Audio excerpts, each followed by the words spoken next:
Hi, welcome to Mobi Capture channel. Ever wonder what makes a movie shot look so cinematic? It's not just the fancy cameras or the epic locations. A huge part of it is composition, the secret sauce that guides your eye and makes you feel things without you even realizing it.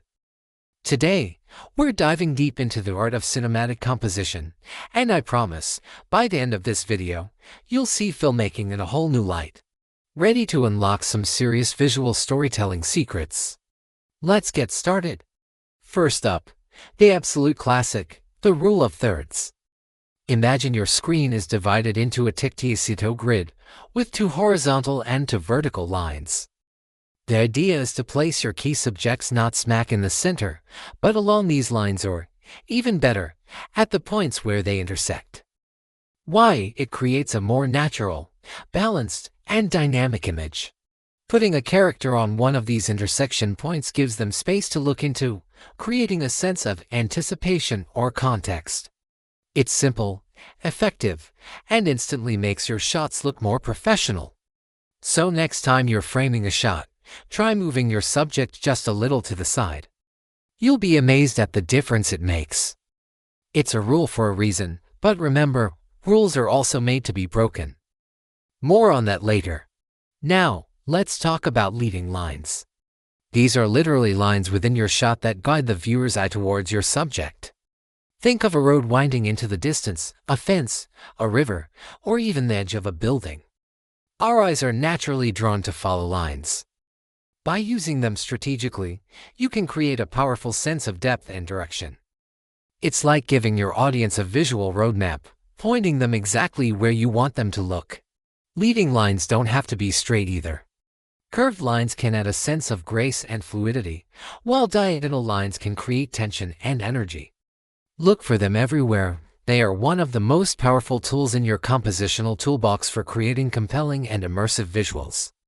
Okay, let's move beyond the basics and talk about something really cool, framing within a frame.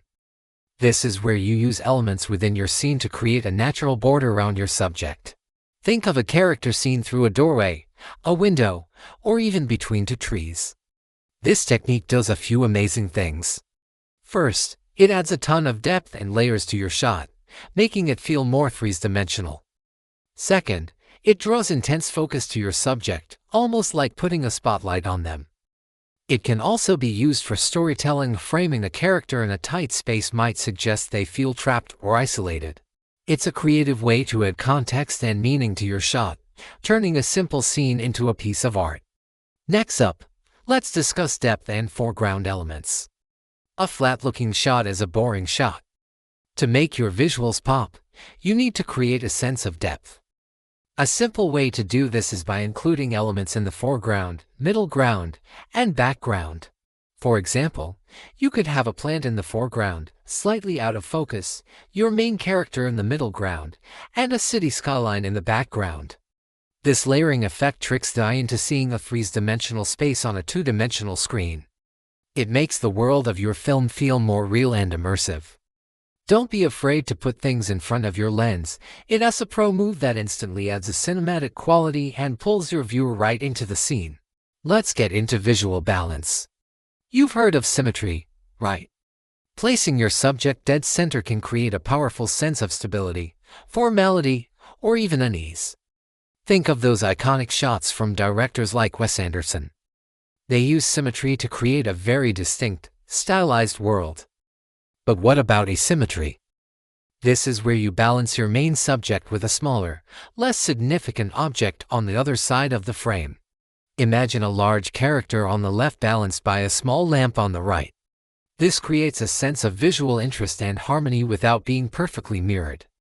Mastering the interplay between symmetry and asymmetry gives you incredible control over the mood and feel of your composition. Now, let's talk about headroom and look room. Headroom is the space between the top of your subject's head and the top of the frame. Too much, and your subject feels small and lost. Too little, and the frame feels cramped and uncomfortable. The sweet spot is usually just a little bit of space. Then there's look room, or nose room. This is the space in front of your subject, in the direction they are looking or moving. If a character is looking to the right, you want to give them more space on the right side of the frame. This feels natural and gives the viewer a sense of where they are going or what they are looking at. Violating this rule, by giving them no look room, can create a feeling of being trapped or that something is coming up behind them. Let's explore a more advanced concept, dynamic symmetry. This sounds complicated, but it's based on grids and diagonals derived from the golden ratio, something found all over nature and art. Instead of the simple tic-tac-toe grid, dynamic symmetry uses elegant diagonal lines that cross the frame to create powerful points of interest. Placing your subjects along these rabbit lines can create incredibly strong, visually pleasing, and dynamic compositions. It is a technique used by master painters for centuries and has been adopted by many cinematographers to create timeless and unforgettable images. It takes a bit more practice to see and use, but once you start applying it, your visual storytelling will reach a whole new level of sophistication. So, how do you put all this together? It starts with observation. Before you even hit record, take a moment to look at your environment. Where are the natural lines? Can you find a frame within a frame? How can you use depth to your advantage? Think about the emotion of the scene. Do you want it to feel calm and balanced? Use the rule of thirds or symmetry. Do you want it to feel tense and chaotic? Try a Dutch angle or break the rules of composition on purpose. Remember, these techniques are not just rules, they are a language. Each choice you make, from where you place your subject to how you balance the frame, communicates something to your audience. The best way to master composition is to practice. Grab your phone or camera and go shoot. Try to take 10 photos using just the rule of thirds. Then, 10 photos using leading lines. Experiment with framing and depth. And most importantly, watch movies. But watch them like a filmmaker. Pause the film on a shot you love and analyze it. Why does it work? How did the cinematographer use composition to tell the story and evoke emotion?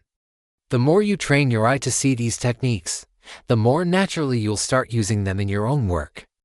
Thank you so much for hanging out with me today on MobiCapture channel. I hope this deep dive into composition has inspired you to go out and create some stunning visuals. If you found this video helpful, please give it a thumbs up, and don't forget to subscribe and hit that notification bell so you don't miss our next video. Have a question or a favorite composition technique? Drop it in the comments below. I'd love to hear from you.